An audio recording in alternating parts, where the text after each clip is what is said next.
You are listening to Lighthearted, the official podcast of the United States Lighthouse Society. My name is Jeremy D'Entremont. Welcome. My co-host today is Michelle Jewel Shaw, chairperson of Friends of Portsmouth Harbor Lighthouses, mom, rock and roll drummer, and photographer, among other things. Hi, Michelle. Hi, Jeremy, and hello to all of our listeners out there. This is April 18th, 2021, and this is episode 114 of Lighthearted, the podcast where we talk about all kinds of things related to lighthouses. We're going to Canada today, Quebec to be exact. Our guest will be Cindy LaRouche, who is the manager of the Pointe-au-Père National Historic Site. First, what's happened in the state lighthouse history, Michelle? April 18th, 1906 was the date of the Great San Francisco earthquake. The earthquake struck the coast of Northern California at 5:12 a.m., and the shaking was felt from Eureka on the north coast to the Salinas Valley south of the San Francisco Bay Area. More than 3,000 people died. Point Arena Lighthouse was badly damaged and was soon rebuilt using a new design that featured steel reinforcement rods encased in concrete. It was the first lighthouse to be built using that method. The lighthouse on Alcatraz Island in San Francisco Bay also had to be rebuilt after the earthquake. At Point Pinos Lighthouse, 100 miles south of San Francisco, Emily Fish, who was known as the socialite keeper, wrote in her logbook, quote, "At 5:30 a.m., violent and continued earthquake shocks jarred the lens, causing it to bend the connecting tube and loosened the lens so it was unstable," unquote. In the weeks that followed, she recorded several smaller earthquakes, including one on May 8th that she said jostled and rattled the lens. So let's move on to a happier subject and talk about the lighthouse we're focusing on today. Sure thing, Jeremy. Pointe-au-Père, near the mouth of the St. Lawrence River and about 160 miles northeast of Quebec City, is named after Father Henri Nouvel, a Jesuit priest who celebrated the first Mass there in 1663. For many years, river pilots helped incoming vessels to steer safely toward Quebec City. Pointe-au-Père, which juts out into the east side of the river, was used as a base for many river pilots as early as 1805. The Montreal Ocean Steamship Company established the first lighthouse in Foghorn on Pointe-au-Père in 1859. The Government of Canada purchased the lighthouse 2 years later. After the original lighthouse was destroyed by fire, a new one was built in 1867. The first and second lighthouses were both wooden dwellings with lanterns on their roofs. The first fog signal at Pointe-au-Père was a cannon, which the keeper had to load with gunpowder and fire every half hour. The cannon was replaced by explosive bomb signals and then by a fog siren in 1903. A diaphone horn operating on compressed air was installed in 1904. In 1972, the diaphone was replaced by an electronic sound signal. Work on the third lighthouse of Pointe-au-Père began in 1909. The octagonal tower, 92 feet tall, is made of steel reinforced concrete. With its buttresses, the design was unusual for Canada. The only similar tower is at Estevan Point in British Columbia. A 1956 keeper's house still stands. A second dwelling from 1905 also remains standing. It was originally built for the fog alarm engineer, but it later became a second keeper's house. Its gambrel roof makes it the only surviving light station building of its kind in Canada. The lighthouse was replaced by an automated light on a skeleton tower in 1975. Soon after that, the light station property was transferred to Parks Canada. Today, the Pointe-au-Père Lighthouse National Historic Site offers climbs to the top of the tower and exhibits in the former keeper's house. Cindy LaRouche is the manager of the Pointe-au-Père National Historic Site, and she also manages the Battle of the Restigouche National Historic Site. Before we listen to the interview, I need to explain something. Cindy LaRouche speaks excellent English, but the phone connection we had for the interview wasn't really the best. It might be a little hard to understand everything she says. Because of that, I've posted a transcript of the interview on the US Lighthouse Society's news blog at news, that's N-E-W-S, news.uslhs.org. That way you can follow along or you can read the transcript later if you missed anything that was said. Again, the transcript is posted at news.uslhs.org. Let's listen to my conversation with Cindy LaRouche now. I'm speaking today with Cindy LaRouche, who is the manager of the Pointe-au-Père National Historic Site in Quebec, Canada. And we've covered lighthouses in Nova Scotia and British Columbia before on this podcast, but this is the first time we're focusing on one in Quebec. Thank you so much for joining me today, Cindy. Pleased to meet you. Likewise. Let's talk about the history of the lighthouse and so forth. But before we do that, I just want to ask you, I'm kind of curious to know a little bit about what led you to being the manager of two historic sites in Quebec. Well, it was a happy coincidence that led me to become the visitor experience manager at two historic sites of Parks Canada. First of all, having a very great interest in travel, I first studied tourism, and then I did a bachelor degree in history at the Université de Québec in Rimouski. I have always been drawn to culture, art, education, and museum sector. And furthermore, I have worked in tourism and cultural development in various institutions in Gaspésie and the lower St. Lawrence region. So when I saw that Parks Canada was looking to fill a position on its team, I told myself, Cindy, you must apply right away. Mm-hmm. The job was a mix of my interests and allowed me to use my skills in many ways. I applied for my dream job, and I got it. And I'm still here 8 years later, managing two incredible national historic sites and, doing my best to keep employees happy at work and visitors enjoy their visit. Yeah, well, that's great. You know, not everybody gets to find their dream job, so I'm happy that worked out for you. That's wonderful. Yeah. Yeah. So besides the lighthouse site, you also manage the Battle of the Restigouche National Historic Site. Can you explain what that is? Yeah, this National Historic Site highlights a very interesting but little-known event in the history of New France. It was the last naval battle that took place in the Restigouche River between the French and the British for the conquest of the North American territory.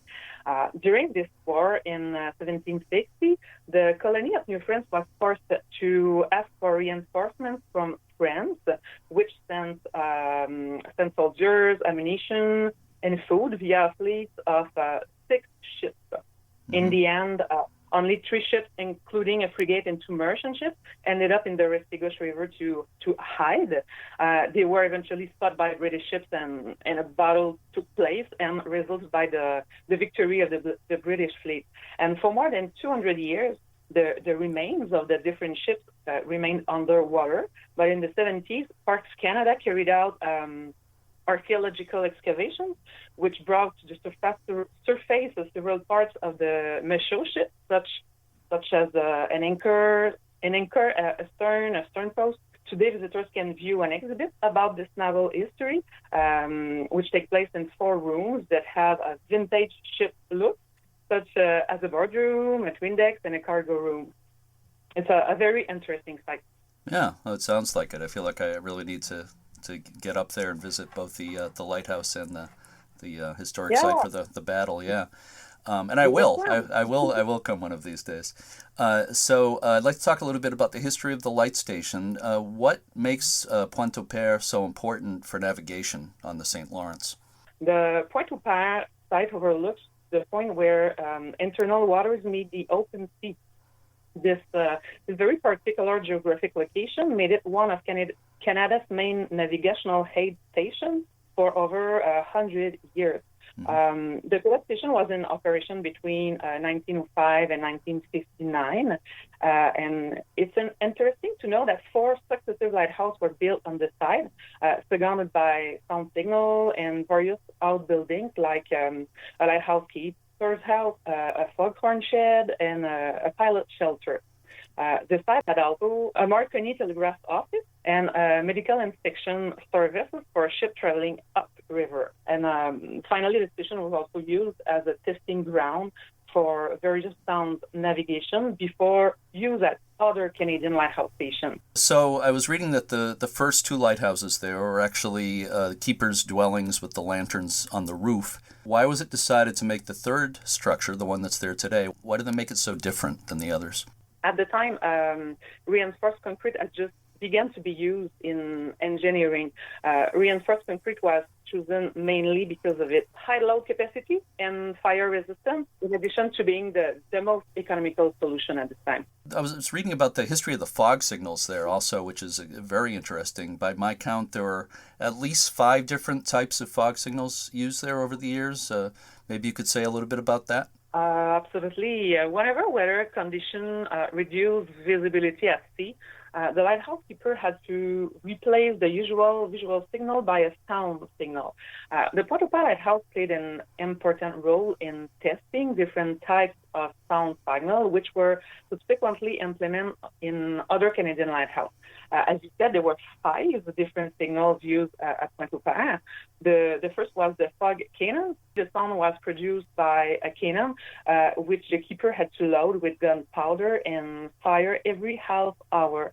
The fog cannon had its failing because it sounded too loud for such a short time. Pilots could miss it if not paying attention. This gave rise to many complaints from captain and pilots, since a single detonation every half hour was not enough to allow them to navigate safely through fog. After the cannon signal was replaced by an explosive bomb signal. Mm-hmm. The signal was now made using explosive firecrackers. The lightkeeper would light the firecrackers at 20-minute intervals to guide navigators, and the explosion took place on a crane, a long pole, on top of the building sheltering the cannon. However, like the cannon, the system required the use of explosive and was also dangerous to use. And by the time the navigation season opened in spring 1903, the explosive signal made way for the sirens. This whistle used compressed air and went off when the air passed through a rotating cylinder. Mm-hmm. It made a high note and then a low note for 2.5 seconds apart every 2 minutes. And after that, a little later, a professor at the University of Toronto invented the diaphone by making changes to the siren. And finally, as part of Transport Canada's effort to automate navigational aids, the diaphone at Pointe-au-Père was decommissioned in 1972, and the system was replaced by an electronic sound signal. It means that a visibility reader activates the audible signal as soon as there was too much mist. And the electronic sound signal was used until the Pointe-au-Père Navigational Aid Center closed in 1997. Mm-hmm. That's quite a history there. I was in England a couple of years ago and got to hear a diaphone horn that's still operating at the Suter Lighthouse in England, and it's very impressive. Oh, wow. It's so loud. It's incredible. Yeah. But you're lucky. You can hear that online. There are YouTube videos. It's the Suter, Souter Lighthouse in England. So if we could touch on the human history a little bit, are there any particular stories of the keepers and families at Pointe-au-Père that you find especially interesting? Yes, there are several interesting stories about lighthouse keepers at Pointe-au-Père. Several keepers have been witnessed great and tragic events as the Two World War and the sinking of the Empress of Ireland. It should be mentioned first that keepers' work involved many dangers. Although it did not happen at Pointe-au-Père, some even lost their lives while on duty. The keeper always had to be careful, vigilant, and resourceful. From 1911 to 1936, John Cahill, John Wyatt, and his son Robert succeeded each other at Pointe-au-Père Lighthouse. After the First World War, the keeper's job became more demanding as he became responsible for the sound signal, a very demanding job for both the keeper and his assistant. Charles-Auguste Lavoie managed the Pointe-au-Père Lighthouse between 1936 and 1964, and he left several testimonies that describe the complexity of the work on the light station. For example, he relates that the day started at midnight and ended at midnight. With his assistant, he would work by rotation, 6 hours at a time, because they always had to be on the job.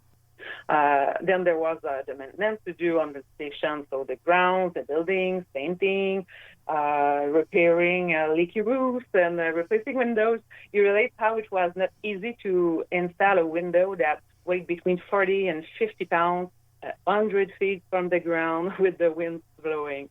Wow. Yeah.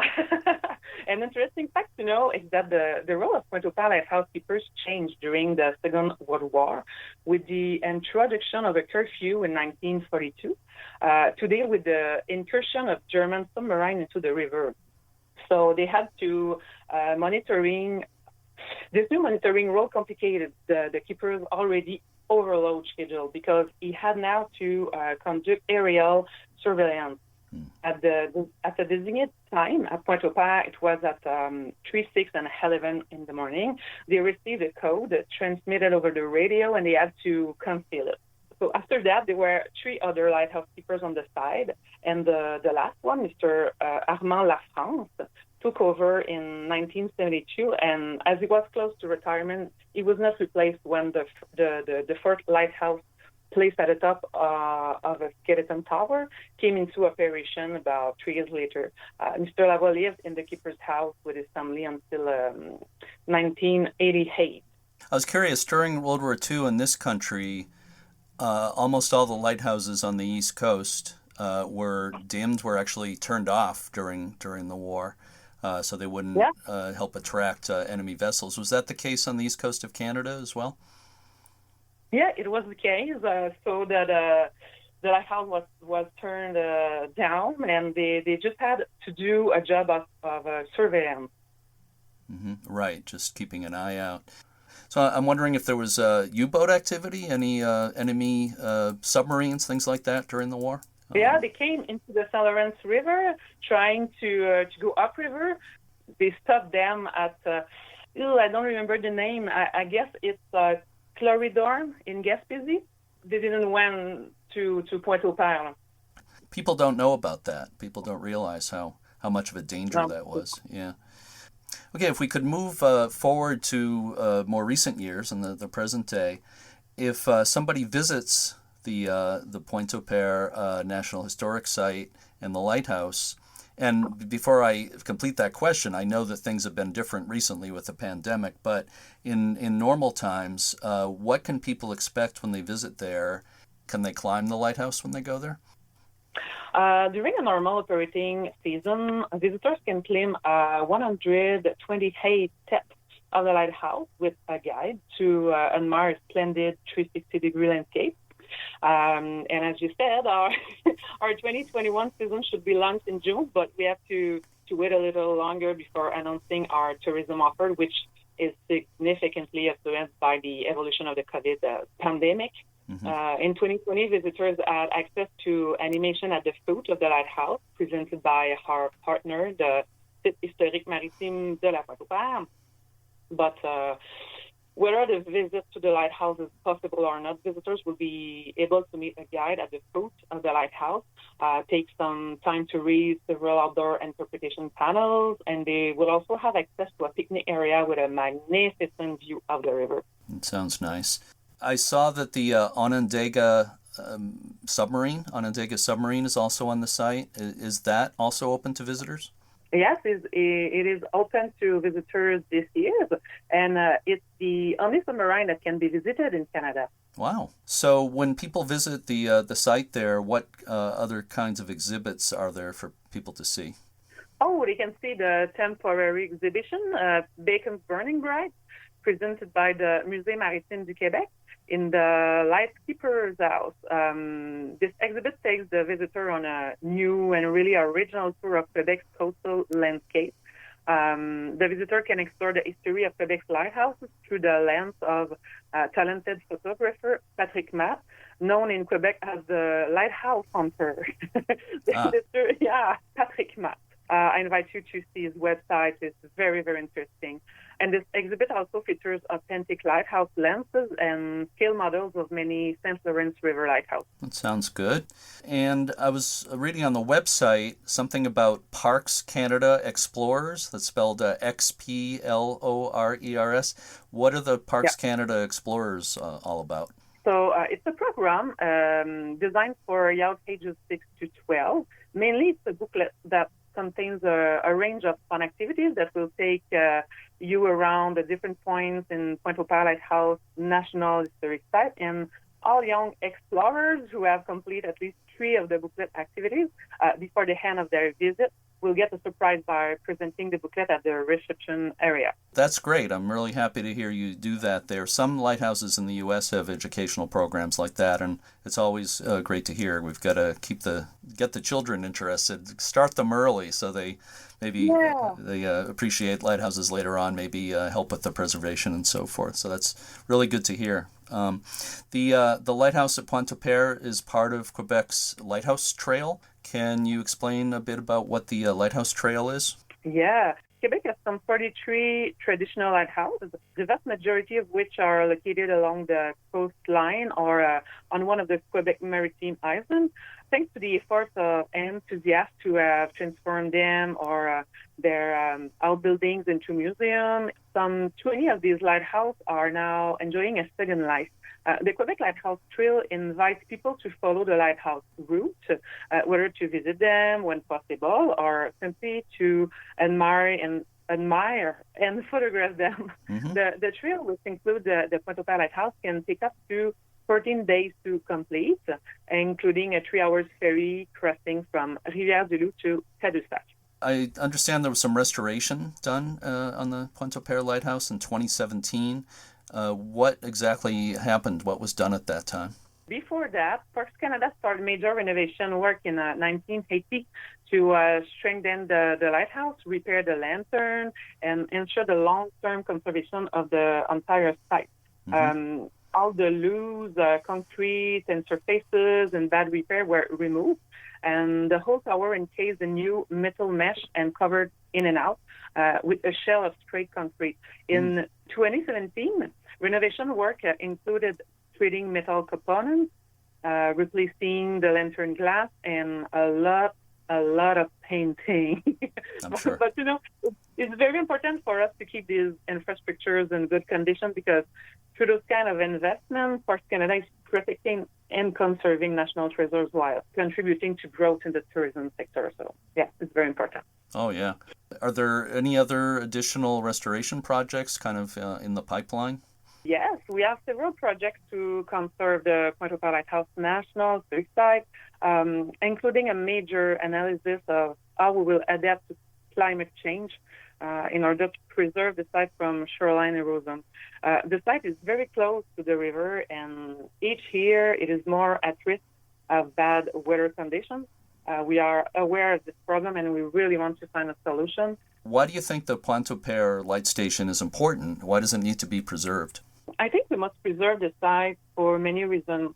First, the location of Pointe-au-Père Lighthouse was designated a National Historic Site by the Government of Canada in 1974, owing to its historic role as the major pilot and light station for river and Gulf navigation. I would add that the remaining buildings, which are all in good condition, bear witness great improvements to navigation. In addition to the third lighthouse, the site also includes the lightkeeper's house, the assistant lightkeeper's house, a garage, and a skeleton tower with electronic foghorn. Finally, the site is also home to numerous archaeological remains, mainly in relation to the first 2 lighthouses and their outbuildings. So I have one final question for you, and this is for bonus points. All right. So what has been your favorite part of managing the Pointe-au-Père National Historic Site? Good question. I guess that what I like most about managing this historic site is that the possibilities are endless. I mean, the site is stimulating, steeped in history, superbly located with a breathtaking view, obviously, of the river and the coast. As we have a small team on the side, we have the opportunity to touch a little bit of everything to surpass ourselves. There are always new development, conservation projects, or events to be organized. So the work is very dynamic and nowhere routine. In short, the years follow one another and are never the same. Well, it sounds like a great place to live and work around there, and it sounds like a perfect fit for you. So again, congratulations on finding your dream job. Again, Thank you. I think it's a minority of people who ever find that. So Cindy LaRouche of the Pointe-au-Père National Historic Site and also the Battle of the Restigouche historic site also. I really appreciate you spending this time with me today. Thank you so much. Thank you, too. Thanks again to Cindy LaRouche and everyone with Parks Canada. To read more about the Pointe-au-Père National Historic Site, you can visit their website. The address is a little long. The best way to find the website is to Google Pointe-au-Père National Historic Site. That's POINTE-AU-PERE.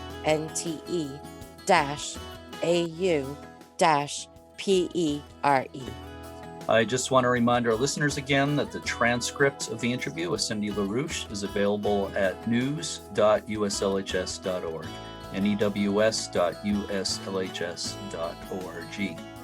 Next week, we're going to have a two-part episode about the Paternoster Lighthouse in Sweden, which has been converted into a small hotel, and we'll also be discussing something that took place at the lighthouse recently in conjunction with a film festival. It was a lot of fun to do the interviews, and I hope people will listen to that next month. So, Michelle, you're the chairperson of Friends of Portsmouth Harbor Lighthouses here on the New Hampshire Seacoast. So what's happening with Portsmouth Harbor Lighthouse this coming season? I would love to tell everyone what's coming up this season at Portsmouth Harbor Light, Jeremy.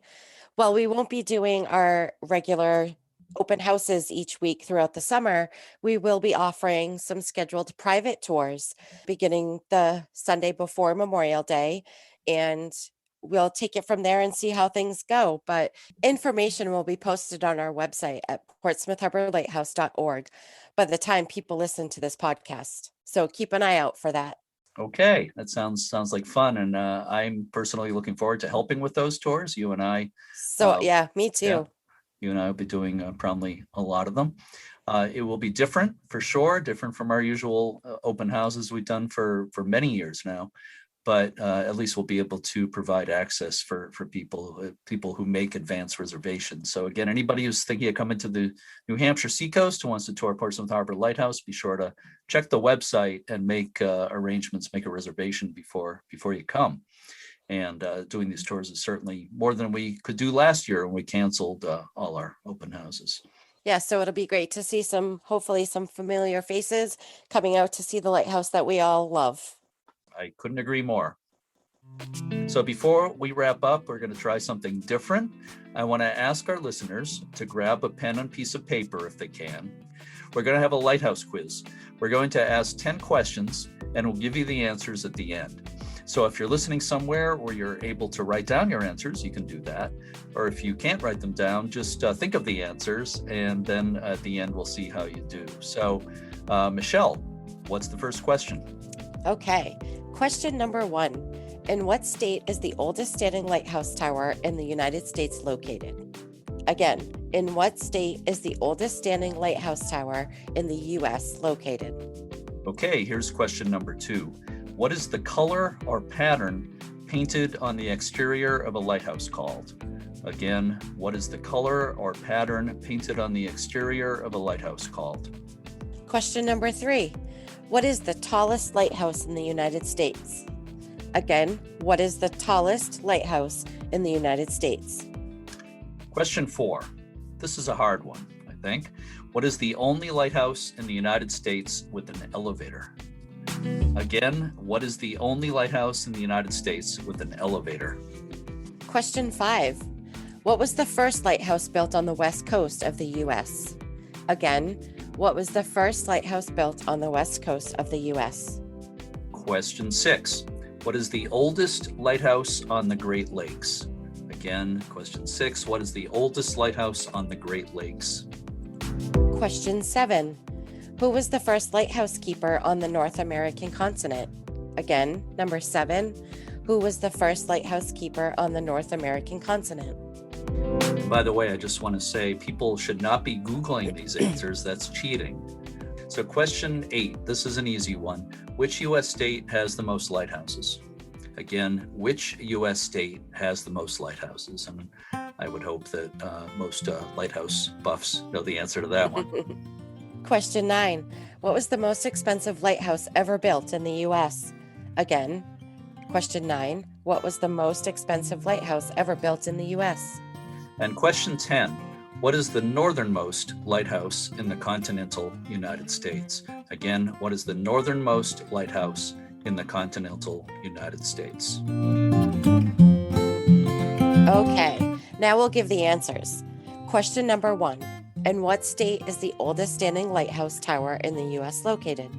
The answer is Sandy Hook Light in New Jersey at the entrance to New York Harbor. It was built in 1764. Boston Light, established in 1716, is the oldest light station in the country, but the original lighthouse tower was destroyed in the American Revolution, which makes Sandy Hook the oldest standing tower. Number 2, what is the color or pattern painted on the exterior of a lighthouse called? The answer is the day mark. The day mark of a lighthouse helps mariners to recognize it during the day. Because the beaches of North Carolina have few distinguishing natural features, the lighthouses there are painted with very recognizable day marks to make it easier to tell them apart. That's why Cape Hatteras has black and white spiral stripes, Body Island has black and white horizontal bands, and Cape Lookout has a black and white checkerboard pattern. I never knew that that's what they were called. Well, Okay. You learn something every day. Yeah. Question 3. What is the tallest lighthouse in the United States? The answer is Cape Hatteras in North Carolina. Different sources give slightly different heights, but the National Park Service says it's 198.49 feet from the ground to the tip of the lightning rod. The Statue of Liberty served as a lighthouse when it was first built, and it's 305 feet tall, but it no longer serves as a lighthouse. Question 4. What is the only lighthouse in the United States with an elevator? The answer is Sullivan's Island Light in South Carolina. The construction of the 140-foot tower was completed in 1962. It features an elevator as well as air conditioning, which ensures that the Coast Guard personnel who perform regular maintenance checks on the light can do so without having to endure excessive heat or a long climb. Question 5. What was the first lighthouse built on the west coast of the U.S.? The answer is the lighthouse on Alcatraz Island in San Francisco Bay. The original lighthouse there was built in 1854, and it was replaced in 1909 by the 95-foot concrete tower that still stands next to the old prison. Question 6. What is the oldest lighthouse on the Great Lakes? The answer is the Gibraltar Point Lighthouse, built in 1808 on the Toronto Islands in Toronto, Canada. But if you're talking about the American side only, the oldest lighthouse in continuous operation is Marblehead Light in Ohio, built in 1822. Question 7. Who was the first lighthouse keeper on the North American continent? The answer is George Worthy Lake at Boston Light in Boston Harbor, Massachusetts. He became the keeper when the light went into operation in September 1716. But he drowned along with his wife and daughter and 3 other people when their canoe capsized in November 1718. Question 8. Which U.S. state has the most lighthouses? The answer, of course, is Michigan. Depending on what source you believe, the state of Michigan has between 115 and 130 or so lighthouses. The state has about 3,200 miles of coastline. Question 9. What was the most expensive lighthouse ever built in the U.S.? The answer is St. George Reef near Crescent City, California. It took 10 years to construct and cost $715,000. It went into service in 1892. $715,000 in 1892 would be roughly equivalent to $20 million today. Question 10. What is the northernmost lighthouse in the continental United States? The answer is Cape Flattery Light on Tatoosh Island at the entrance to the Strait of Juan de Fuca in Washington State. It's slightly north of Passage Island Light in Michigan on Lake Superior. So you're a teacher, Michelle. What did you think about this test? Was it too difficult? No, there were a couple that I wasn't sure of, but I think you did a great job with the test, Jeremy, and I hope our listeners did as well. Yeah, and people might be wondering if there's going to be a prize for getting the right answers, but the answer is the prize is the satisfaction of knowing you got the answers right, and or the satisfaction of learning more about lighthouses. Exactly. So those are the prizes. We want to remind everyone to check out the U.S. Lighthouse Society's website at uslhs.org to learn more about all the things the Society offers. And remember that donations to the U.S. Lighthouse Society support this podcast and all the Society's educational and preservation projects. I'm gonna let it shine. Again, if you want to see the transcript of today's interview, go to news.uslhs.org.